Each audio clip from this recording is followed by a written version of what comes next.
anaerobias toxigénicas, les agregarían unas no toxigénicas, ¿verdad? Que son mucho más fáciles de infectarse con estas que con las otras en realidad. Para lo otro tiene que haber circunstancias bastante importantes y con estas no necesitamos infectarnos en realidad. Con las otras sí nos necesitamos infectar, pero con estas no necesitamos porque estas viven dentro de nosotros. Entonces, cuando se produce una infección por este tipo de anaerobias no toxigénicas, son infecciones como una característica importante que llamamos endógenas, es decir, que se desarrollan a partir de las bacterias propias nuestras que se encuentran dentro de nuestro cuerpo y que alguna circunstancia va a favorecer para que estas desarrollen una infección. No sé por qué se está viendo de esa manera. No se ve abajo. O sea, yo lo veo borroso. Bien, se ve. Bien, ahora sí. Ahora vamos a ver si al pasarlo acá se ve bien. Ahora sí. ¿No? Parece que estaba lento el internet. Despertando. A ver, voy a pasar. Ya, ahora sí. Doctor, ¿endógeno es lo mismo que oportunista? No.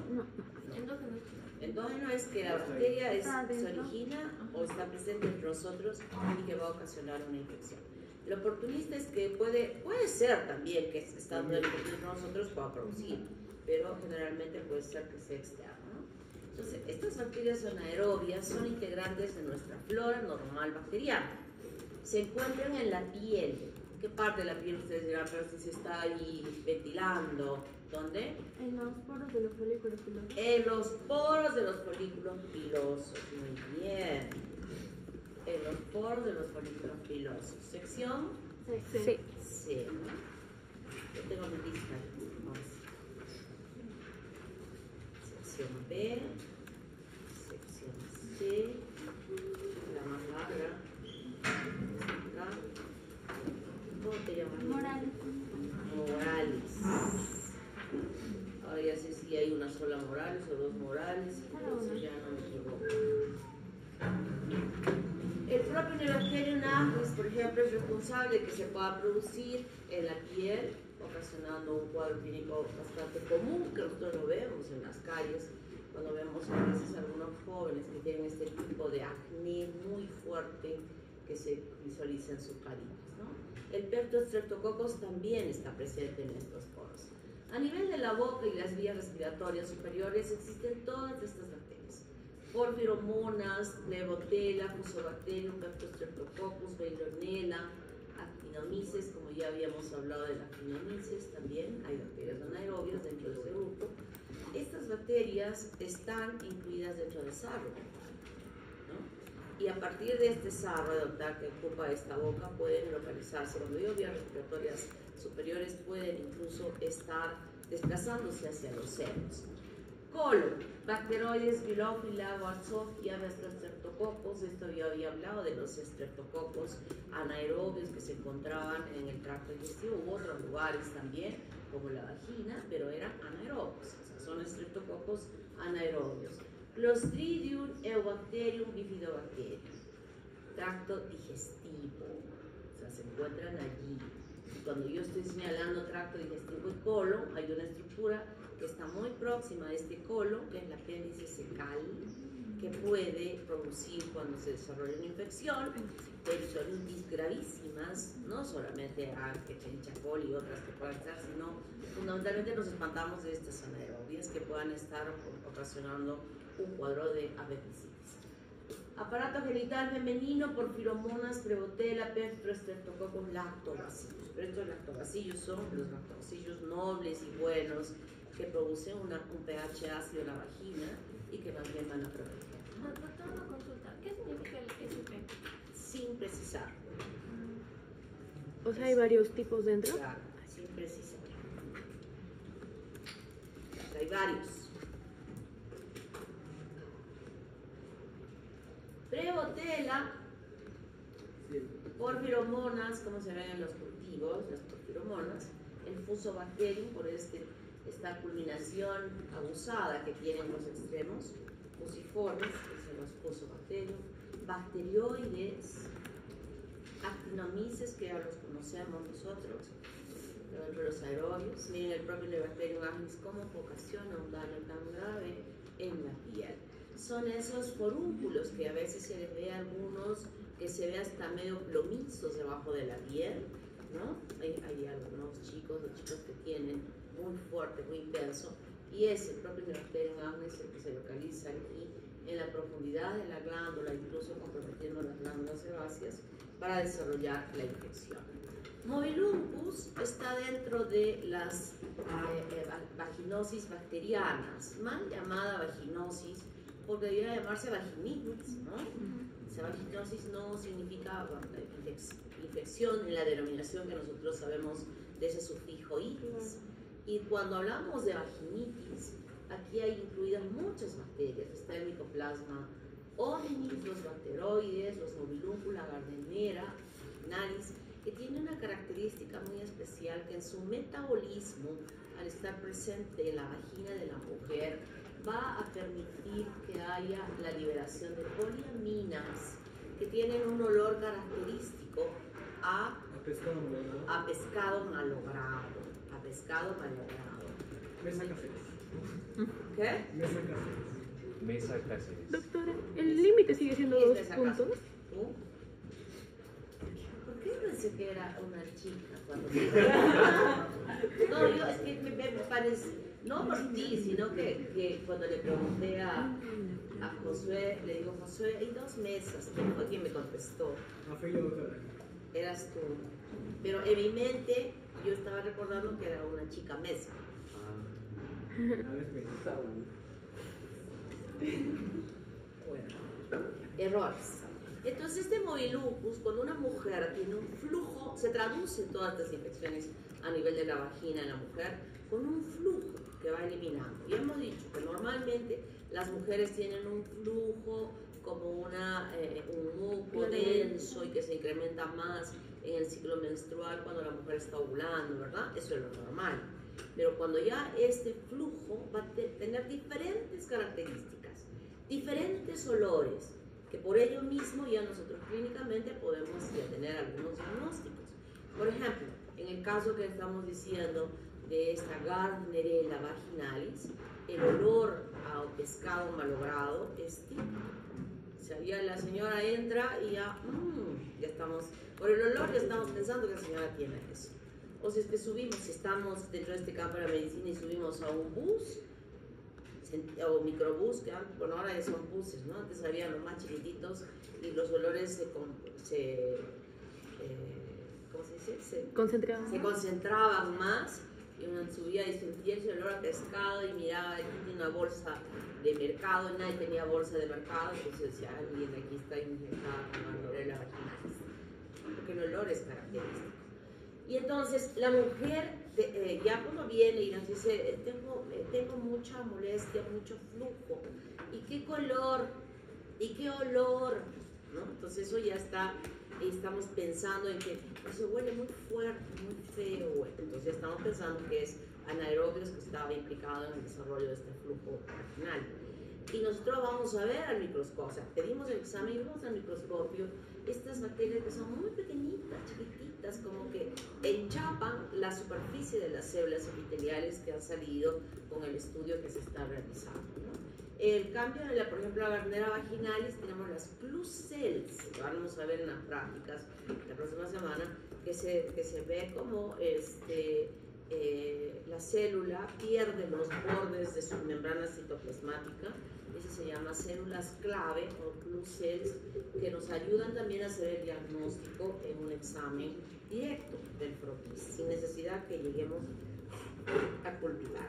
Entonces son muchas de estas bacterias que pueden estar ocasionando, así como todavía vamos a estudiar con este mismo flujo, pero con otras características, porque está ahí presente los hongos, la Candida albicans, que ahí sumamos otras características. O también cuando estén en parasitología y estén estudiando a un parásito implicado en el desarrollo también de estas vaginitis con flujos abundantes, la Trichomona vaginalis, ¿no? Entonces ustedes van sumando. Su conocimiento es no que ahorita van a hacer, sino van aprendiendo los diagnósticos diferenciales de acuerdo a las características del flujo vaginal. Y eso les sirve muchísimo para que ustedes puedan... Doctora, y el momiluncus, o sea, puede ser considerado como ETS o como es endógena, no se contagia. No está considerado como una dentro de las ITS. Ah, ya. Es parte. O sea, lo que es Gardnerella tampoco. Pero, o sea, se puede contagiar. Se puede contagiar. Se puede, definitivamente se puede contagiar, pero no es una infección de transmisión. No está dentro de las bacterias de infección de transmisión sexual, porque he dicho flora normal. He dicho flora Ya está normal. ahí. Y no estén hombres. Pero obviamente, también digo, flora normal, por ejemplo, esto tiene que ser pues una pareja súper desasiada, para que luego que tenga relaciones con una mujer, ¿no? Ok, claro. Pueda no bañarse, no asearse, ¿no? Y por ejemplo, en el caso de la candidiasis, que es de los hongos, a ellos sí les, o sea, Sí se parte de contagia. la flora normal microbiana, la cándida. Pero la mujer puede tener una candidiasis tan severa que tiene relaciones sexuales con un varón, y si ese varón no se asea, tiene una balanopostitis. Se llama balanopostitis. O sea, que él infecte a otra mujer con esto, bien difícil. Pero en él sí se va a desarrollar la infección de la balanopostitis, que es terrible para el varón infectarse con el hongo. Pero en este caso estamos hablando de flora normal. Leptostreptococcus van a crecer igual que los streptococos que habíamos estudiado. Y cuando las vemos son igualitas, pero estas crecen en anaerobiosis. La veilonela es el único coco gram negativo que existe dentro de estas bacterias anaerobias.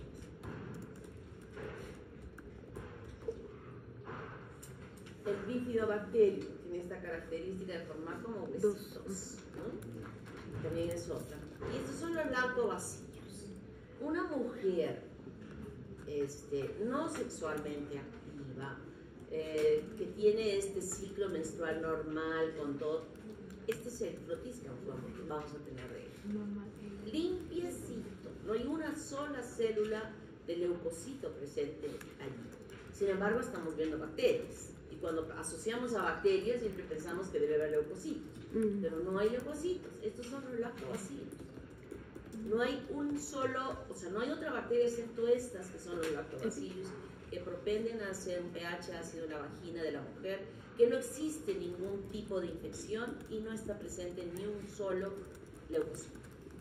¿No? Esto es lo limpio. Pero luego sí van a estar presentes las bacterias, pero ya aquí hay leucocitos. ¿No? Entonces esto ya es una mujer que ya puede tener relaciones sexuales, que ha tenido hijito, etcétera. Tiene su pH ácido, pero ya no es tan limpia esa vagina, digamos, frente a las demás bacterias. Pero todavía tiene sus células que están, son los lactobacillus.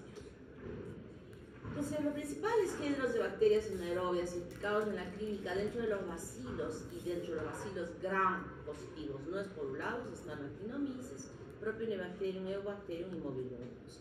Bacilos gram negativos, bacteroides, porfiromonas, Plebotella, Fusobacteria, Milofila. Cocos, Peptostreptococcus, cocos gram negativos, Veilonella. No vamos a estudiar individualmente a cada uno, no, las estudiamos en grupo.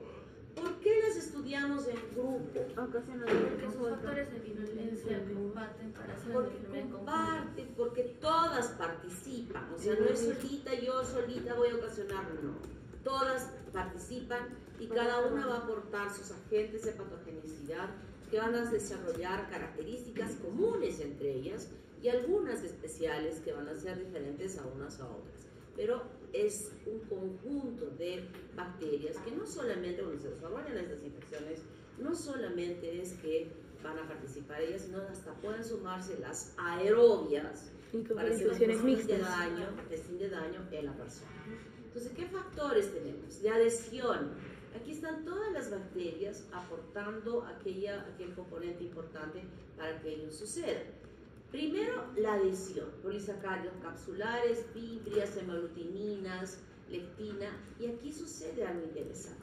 Primero, hay bacterias que se adhieren a la superficie del epitelio a través de estas fibrias, a través de las proteínas, a través de todo lo que conocemos nosotros. Luego que sucede esto, se va a producir la agregación. ¿Qué es la agregación? Ah, ya, es que un solo tipo de bacterias se comienzan a unir entre sí, por ejemplo, en el caso de a nivel de la boca, que formen el sarro, ¿no? Y por ejemplo, el sarro, que no es una estructura compacta, va a comenzar a albergar a todas estas bacterias. De la misma característica, o sea, las mismas. Y cuando hablamos de coagregación, ya hablamos de que son diferentes bacterias que se van sumando. ¿Cómo te llamas, niña? Velázquez Salas.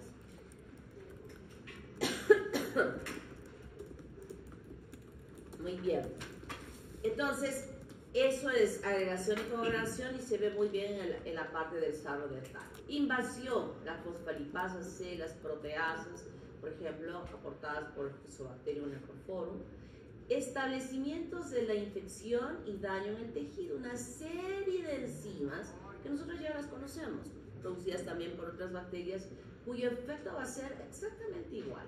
Las hemolicinas, las proteasas, las colagenasas, las fibronelicinas, las neurominidasas, heparinasas, el conduitinsulfatasas, las glucuronidasas, la N-acetilglucosamidasas, es decir, todas las enzimas que independientemente de cada una de estas bacterias va produciendo y cuyo efecto va a ser el daño celular, o sea, un daño lítico de destrucción celular. Factores antifagocitarios y antilíticos, la cápsula, los productos metabólicos. Estos productos metabólicos que van produciendo las bacterias son muy importantes porque dañan tejidos, emiten gases, emiten olores muy desagradables que son característicos para que nosotros asumamos de que estamos frente a ellos, ¿no? Proteasas contra las inmunoglobulinas. Proteasas contra las inmunoglobulinas.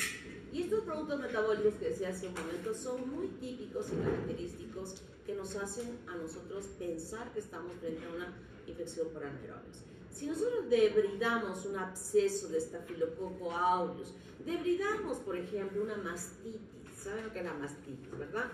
Una inflamación de la glándula mamaria porque no ha salido la leche y esa leche se convierte en un medio de cultivo ideal. Y puede contaminarse esa área de la mama con la bacteria, con el Staphylococcus aureus y se hace un absceso. A veces las mastitis pueden estar enrojecidas y la señora tomando una terapia antimicrobiana ya frena el hecho de que se forme el absceso. Pero a veces esto es tardío y entonces ya se formó el absceso y he dicho que cuando hay un absceso, ¿qué tiene que hacerse primero? Debridar. Entonces cuando se abre, se coloca a la señora debajo de la mama una riñonera enorme y se hace un tajito en la parte más baja porque la piel está roja y blandita, hacemos un tajito y empieza a fluir la pus. Presionamos y sale, y sale, y sale, y sale.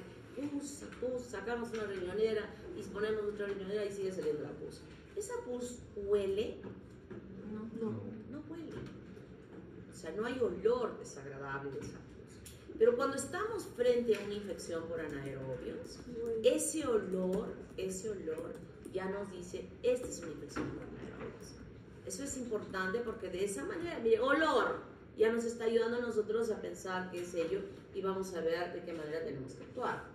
Estimulación del daño mediado por el huésped, los lipopolisacáridos y las estructuras asociadas a las superficies, que pudieran estar ahí, una prótesis o algún elemento que va a favorecer a que las bacterias puedan estar multiplicándose y estableciendo todo el daño que ellas podían ocasionar para destruir el tejido que está siendo afectado.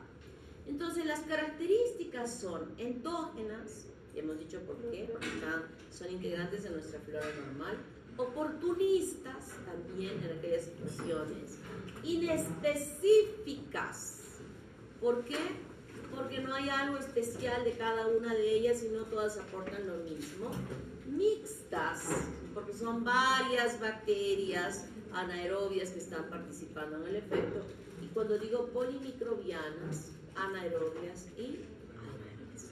Entonces, por eso es que les decía al principio, no estudiamos independientemente. En su libro van a estar independientemente en algunos casos, pero no es necesario estudiarlas independiente. A mí me interesa que ustedes aprendan cómo voy a diagnosticar una infección por anaerobios, quiénes están implicadas, cuáles son los agentes de patogenicidad presentes en este proceso de daño que se está estableciendo, ¿no?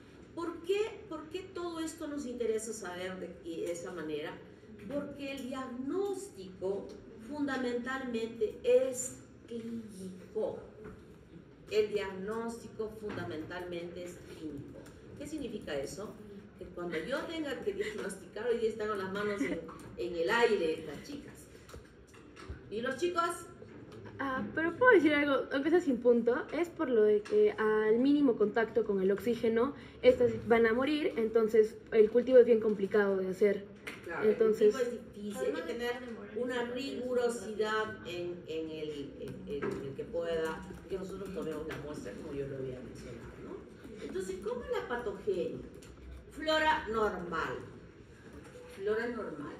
Cualquier ruptura de la piel o de las mucosas va a permitir que de estas áreas donde normalmente se encuentra la bacteria pueda meterse en un tejido que le favorezca su multiplicación, ¿no?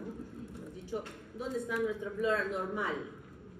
En la boca, en el tubo digestivo, en la piel, en la vagina, pero están limitadas por un epitelio de una mucosa que evita que la bacteria pueda penetrar a otros planos.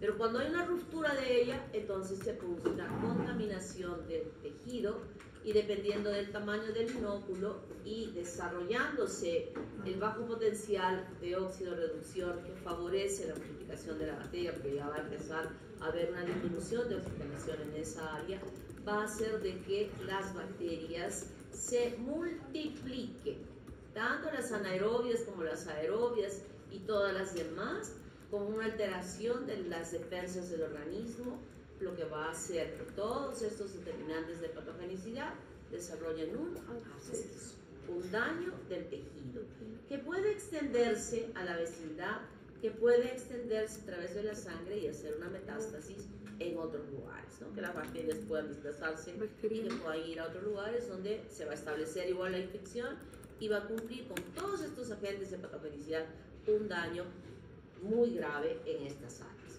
Entonces, ¿cuáles son los cuadros clínicos que nosotros vamos a ver? A nivel del sistema nervioso central, se puede producir un absceso cerebral. ¿En qué caso se puede producir este absceso cerebral, por ejemplo? Cuando una persona tiene sinusitis, ¿no? O sea, infección, la sinusitis, por ejemplo, acá ya nos dice sinusitis, por acá lo he visto, sinusitis crónica. Esta sinusitis puede, quien haya tenido, algunos de ustedes, ese dolor, esa molestia que es siendo tratada y no hay reversión del cuadro, probablemente esté metido ahí una bacteria anaerobia, es lo más posible. Entonces, puede haber un desplazamiento al sistema nervioso por contigüidad y desarrollar un absceso cerebral. Un absceso epidural o un absceso subdural, cuando usualmente se hacen estas funciones lumbares, que yo siempre estoy diciendo, si hay meningitis, función lumbar. Si hay una cirugía, también va a haber una función para llegar al anestésico. Y si no se hace con todo el cuidado posible, puede formarse un absceso. ¿Quiénes están presentes aquí? El Fusobacterium, el Streptococcus, el propio Neobacterium. Piel y tejidos blandos, lesiones por mordeduras. Más peligrosa es la mordedura de humano que la del perro. Así de simple. En serio. O sea, las posibilidades de que se infecte más es por la de humano que por la del perro. Úlcera de decúbito, que ya habíamos explicado por qué. La úlcera del pie diabético también lo hemos explicado. La mionecrosis, mionecrosis, fascitis necrosante, absceso perirectal. Esto es terrible. El paciente llega con una fascie de dolor extremo, que no puede ni caminar, que dice que le duele terriblemente. Esto se ve con frecuencia en los homosexuales, donde la ruptura de la mucosa del ano va a permitir que las bacterias anaerobias puedan penetrar y ocasionar este absceso perirectal. No solamente ellos, también es frecuente en las personas que tienen constipación grave, que cuando van a hacer deposición cada semana, la deposición es tan gruesa que igualmente puede romper a las hacer una estría de fractura de la mucosa y ocasionar también un absceso, ¿no? Y el paciente entra con un dolor terrible y el médico, el cirujano, dice: a ver, señor, échese, se pone en posición como de perrito y ahí se ve como una tumoración plomiza terrible. Se hace una incisión y esa fase de dolor terrible se transforma cuando empieza a salir la pus. Ahorita vamos a ver las características de esa pus y el olor característico de esa pus, ¿no? Entonces ahí está implicado estas bacterias, Streptococcus y Propionibacterium. Boca, senos y vías respiratorias, neumonía por aspiración también se puede producir. Miren, aquí hay otra bacteria implicada en un cuadro que ya hemos dicho de neumonía por aspiración, que estamos viendo varias. Y ustedes tienen que aprender a hacer el diagnóstico diferencial, no solo centrarse en uno. Para eso ahí en esta tercera fase yo voy a empezar a pedir, porque ya están aprendiendo, diagnósticos diferenciales en sus casos clínicos. Sus casos clínicos de discusión, cuando estemos haciendo los casos clínicos de discusión, ustedes ya deben decir el diagnóstico diferencial también.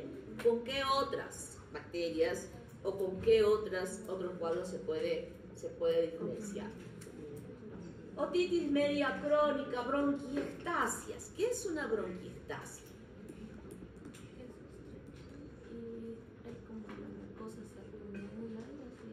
La bronquiectasia son alteraciones dentro del pulmón que, recuerden la histología, ¿no? Este es un epitelio, conducto alveolar y esta es la bolsita de los alveolos, ¿no? Entonces, a veces hay como que se ha roto, la comunicación es una sola cavidad y se quedan ahí las secreciones. Ya no es como los alveolos perfectamente bien. Y esas bronquiectasias son áreas de tensión, de que no hay una fluidez en la respiración, es decir, en la inspiración y en la expiración. O sea, no hay esa compliance, ustedes han estudiado, de cada alveolo su funcionamiento. Entonces ahí detenido puede meterse la bacteria. Sinusitis crónica, abscesos dentales en la raíz periodontal en personas pues, que no tienen ningún tipo de aseo con su boca, que se produzca un empiema a ese nivel, abscesos pulmonares, mastoiditis, abscesos peritonsulares alrededor de las amígdalas, y aquí están presentes todas aquellas bacterias que se encuentran a nivel de la boca, gram positivas, gram negativas, bacilos e incluso coco gram negativos. En el aparato digestivo, apendicitis, abscesos intraabdominales, luego de una peritonitis que no se haya hecho bien, el lavado. Cuando una persona tiene una peritonitis, son litros y litros de suero fisiológico que se emplean para lavar esa cavidad abdominal. Se lava y se lava y se lava y se lava y se lava, porque la pus se ha podido quedar entre las asas, y se tiene que lavar y lavar y lavar, litros, aspirando y lavando, echando el agua y aspirando, y se aspira y se lava y se aspira y se lava. Y después de ello, todavía se tienen que dejar sondas que se meten al abdomen y que están hacia afuera, ¿no? Sondas que son las que van a velar si es que hay alguna acumulación de pus que pueda salir. Cuando ya no sale nada y está sequito y limpiecito, recién se quita, o nos avisa de que ahí se quedó por ahí algo de secreción purulenta y que está saliendo. Entonces hay que volver a entrar a hacer la cirugía y a lavar. Pero algunas áreas pueden quedar, diríamos, aisladas y en ellas desarrollarse estos abscesos intraabdominales. Abscesos hepáticos, peritonitis. Aquí están implicadas montones de bacterias, como estamos viendo en esta imagen. Aparato genital femenino, vaginitis bacteriana. Abscesos de la glándula de Bartolino, así como este chico venía con un dolor terrible alrededor del ano, igual vienen las mujeres. Las mujeres vienen con una dificultad, ni siquiera pueden caminar, con las piernas abiertas y con una expresión de dolor, ¿no? Cuando le pedimos a la señora que se ponga la mesa ginecológica, observamos ahí a uno de los lados de los labios una tumoración igual de color plomizo. Se hace una incisión, sale la pus con mal olor y en este caso se tiene que hacer una marsupialización del orificio de la glándula. significa que se deja más abiertita para que no se vuelva a cerrar y volver a repetirse el mismo cuadro. Igual es sumamente doloroso. Endometritis. Esto es lo que yo quería que hablásemos sobre el aborto séptico. ¿Se acuerdan que les dije? No quiero cuadro clínico por Clostridium perfringens, quiero por esta bacteria, por este grupo de bacterias que pueden estar implicadas en el desarrollo del aborto séptico, por esta manipulación no adecuada, no manteniendo todos los criterios de esterilización y poder desarrollar ello, ¿no? Abscesos de la trompa y ovarios y otros sitios, abscesos postoperatorios en cualquier sitio. ¿Por qué habrán estos abscesos postoperatorios? ¿Quién me dice? ¿Por qué? ¿Cuál sería la causa? Es un mal cuidado al momento de realizar el momento de coser con materiales no esterilizados y bueno, los microorganismos han ingresado a la piel justo en el momento. Sí, por la piel, pero ¿por qué? Porque no hubo una buena descontaminación de la piel antes de hacer incisión. Exacto. No ha habido asepsia y antisepsia adecuada antes de la cirugía. Todas esas operaciones que no han seguido estrictamente este proceso, con toda certeza que van a ser lesiones, abscesos o infecciones de la herida operatoria. ¿Cómo te llamas, niña? Salinas. Salinas.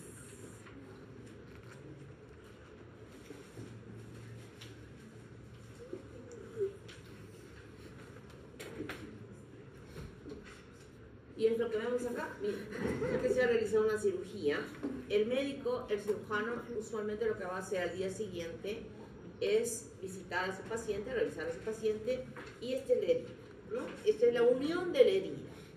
Y lo que hace es levantar el apósito que está cubriendo la sutura que ha hecho el día anterior en la operación, y con esta mano toca así. Presiona, no en la herida, sino a los lados de la herida, empieza a presionar de esta manera. Si él, en esta presión, siente crepitación, o sea, como ya he explicado lo que era crepitación, inmediatamente le indica a la enfermera que lleve el paciente a sala de operaciones.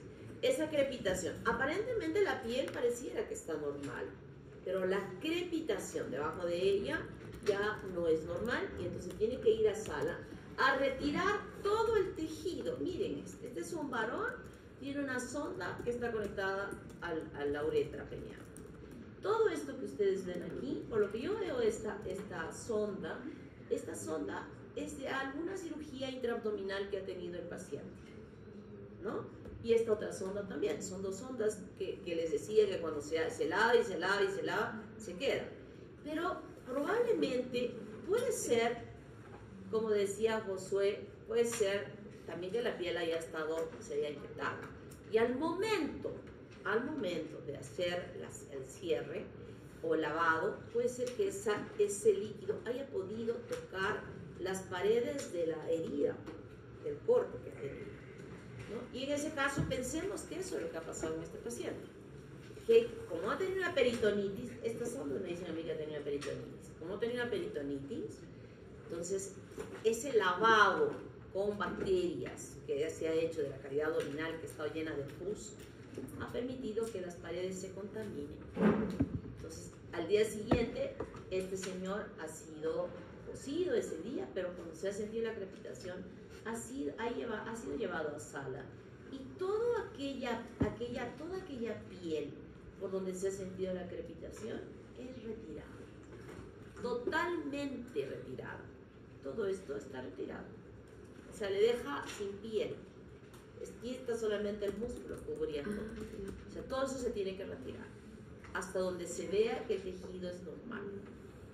Si se deja, eso va a ir avanzando y el paciente Fascitis necrosa. ¿no? Entonces miren esto, ya después se tendrán que hacer colgajos de piel.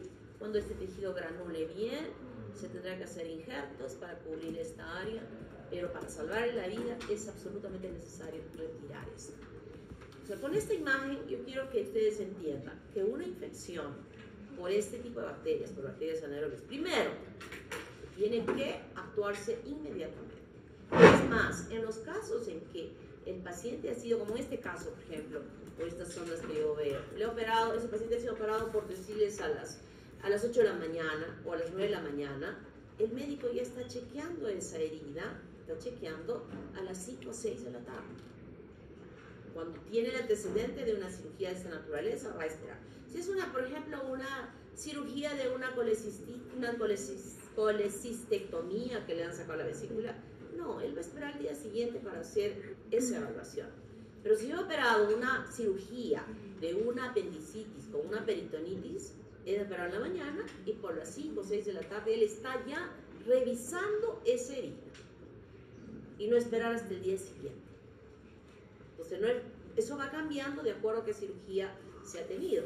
Entonces, no ha permitido, si se hace más prontamente, no va a permitir que tenga que retirarse todo esto que probablemente ha pasado más tiempo en la revisión y que ha mostrado todo este daño de esa tumor.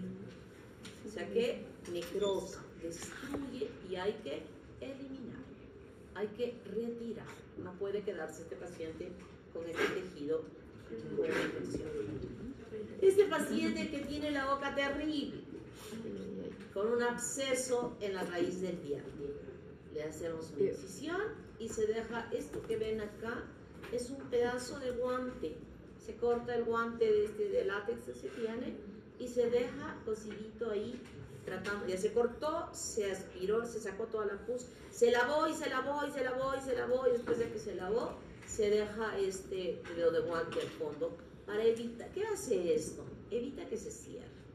Y al evitar que se cierre, puede seguir fluyendo las secreciones que se van formando, va a seguir fluyendo, fluyendo, fluyendo, y cuando hay un escape a un absceso, es más fácil que se recupere, ¿no? Hasta que finalmente ya baja toda la inflamación y en estas partes empieza a afrontarse los tejidos solitos y se jala el dren y ya hay recuperación. Miren, este es el actinomides que habíamos visto y miren cómo está este hígado, con full poquitos de absceso producidos probablemente y un paciente muerto, porque un paciente con eso no. Infecciones, pueden haber abscesos a nivel del pulmón. Miren esta celulitis, pero por anaerobis. ¿Cómo nos damos cuenta que es por anaerobis? Porque aquí va a haber una característica especial. ¿Cómo nos vemos nuestros vasos sanguíneos debajo de la piel? ¿Azules? Verdes o azules, depende. Verdes o azules. Depende del color de la piel, ¿no? Pero cuando vemos esto, que se ve verde o azul, y vemos que está rojito, o sea, como que las paredes del vaso estuvieran rojitas, entonces con toda certeza que aquella infección que está por distal a esta muestra es por anaerobis, ¿no? Características muy especiales clínicas que nos ayudan a nosotros a reconocer qué puede hacer por anaerobis. ¿Qué características vamos a ver? Aquí hay tal gravedad de un absceso a nivel odontológico que se puede producir la angina de Vincent. La angina de Vincent es, miren, todo esto rojo. Aquí hay un absceso que está edematizándose toda la faringe y que ya no va a permitir que pase el oxígeno. Entonces se le intuba al paciente para poder salvarle la vida, pero esto ya es bastante grave cuando se produce la angina de Vincent por alguna complicación a nivel alto. Entonces, como dije, el diagnóstico importante es clínico. El diagnóstico es clínico. Lo bacteriológico es más complicado, pero el diagnóstico es clínico. Estos signos nos van a indicar que estamos frente a una infección por anaerobis. Infecciones próximas a superficies mucosas, porque son parte de la flora normal bacteriana. Olor fétido y presencia de gas en los tejidos. Miren, ese olor fétido es el peor olor. Ustedes recuerden hasta sus 20 años que puedan tener ustedes ahora. ¿20? 19, 20, 18.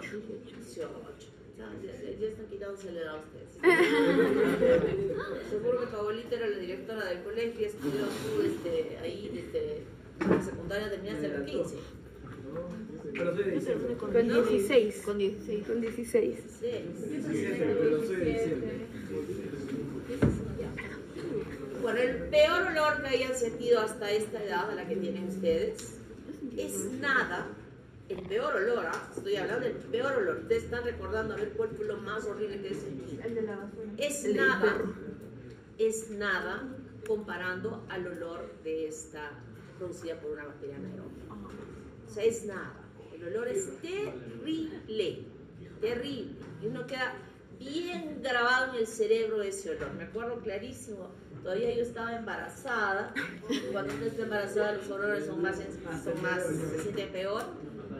Y era una señora que había dado a luz unos, creo que como 5 días antes, 6 días antes, y estaba con mucha fiebre, y había dado a luz no en el hospital, sino en su casa. Y entonces cuando la llevaron, así estaba la señora delirando. Señora, a ver, la pusimos en la mesa ginecológica, abrió las piernas para ponerle, y el cuello del útero estaba morado. Estaba morado. El doctor le metió, yo era interna, le metió una pinza a través del cuello que estaba un poco dilatado y abrió así el cuello y fluyó una secreción plomiza, pero con un olor que yo no pude aguantar. Precisamente que ahí en el servicio de ginecología en emergencia hay una poceta enorme como para lavar ropa, pero grande, que pude alcanzar para vomitar porque de verdad era terrible. Es lo que tengo grabado acá frente al olor, el mal olor que se presenta en las infecciones anaeróbicas. O sea, terrible, terrible, el olor es terrible. ¿Perdón? Lo que huele es el acceso. Lo que huele es la pus, porque cuando abrió, fluyó esa pus. Entonces, presencia de abscesos, de necrosis tisular, gangrena y pseudomembranas. Esto que les decía de un color rojito se llama tromboflebitis, que es característico de las infecciones por anaerobias. O sea, digamos, a una persona que tenga una tez más oscura, ¿cómo sería?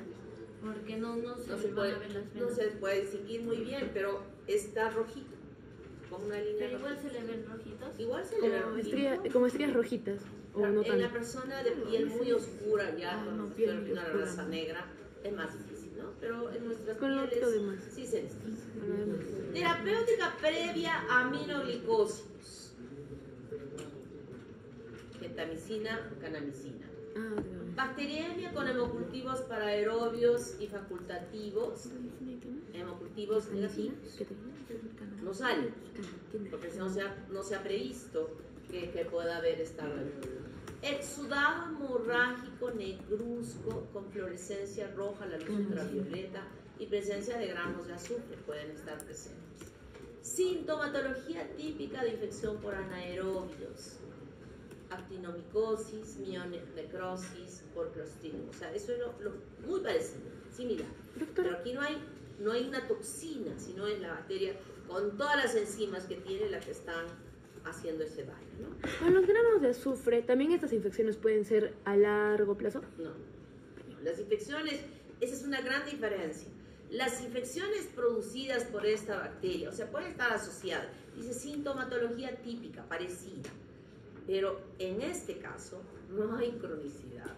En este caso es agudo. Factores que favorecen: aborto séptico, mordedura humana o de animal, cirugía abdominal o ginecológica previa, aspiración de material orofaríngeo. Entonces, estas infecciones por anaerobios tienen que ser diagnosticadas rápidamente para poder ser tratadas rápidamente. Doctora, pero al comienzo usted había puesto una imagen que había puesto la actinomisis y lo estaba contando dentro de esto. O sea, pero ese sí produce algo crónico. Eso es a largo plazo, pero en este caso, o sea, se parecen en relación al daño que pueda dar, pero ese no es anaerobio, es aerobio y es crónico. Por eso decía por qué lo incluía dentro. Porque es por el SP, que es sin Porque son diferentes, ¿no? Pero hay en ese grupo bacterias que pueden funcionar. Se suma, se puede sumar. El diagnóstico microbiológico es, como se dijo al principio, de mucho cuidado. Se utiliza la jarra de Gaspar o los dispositivos que existen en el laboratorio, hay que tener muchísimo cuidado. Si uno sospecha de esto y quiere corroborar, Se tiene que utilizar una aguja hipodérmica, pinchar el área de la lesión, inmediatamente pinchar con una gomita en la punta de la aguja y trasladar rápidamente al laboratorio para que pueda hacerse el sembrado, ¿no? Les digo honestamente, usualmente no lo hacemos, porque el diagnóstico es clínico. Tratamiento quirúrgico y antimicrobiano. El quirúrgico es que tenemos que retirar todos los tejidos dañados. Esa imagen de la foto que tiene en su libro y de la cual he tomado esa foto, creo que es para que entiendan para el resto de su vida. Acá también debridamos, ¿no? Debridar también. Cuenta como sacar, debridar, limpiar, lavar, retirar todo el tejido necrótico y toda la secreción purulenta que puede existir. Y sumado a ello, antimicrobianos. Casi siempre activos. Cloranfenicol, de los nitroimidazoles, ¿se acuerdan del metronidazol que les hablé? Que se utilizaba y que no eran pastillitas, sino eran en unas bolsitas, en sobres que se tienen que dar.